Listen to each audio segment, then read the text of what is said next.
I'm in my car. And I just got done at the courthouse. I was in the courthouse for the last 3 hours, sitting next to my client, next to opposing counsel.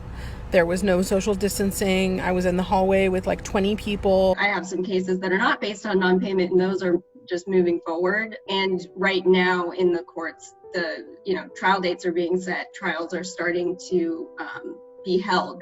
We're seeing a huge uptick in illegal activities by landlords and harassment of tenants in order to either encourage people or actually forcibly remove people from their homes without their due process. I had to go to court in person to try to save my client from becoming homeless, because she's homeless.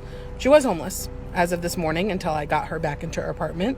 The landlord did not have a leg to stand on when they were trying to inappropriately evict this person through an elder abuse restraining order.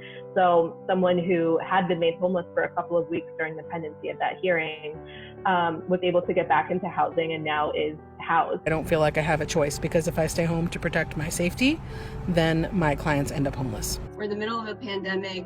People are losing all of their income.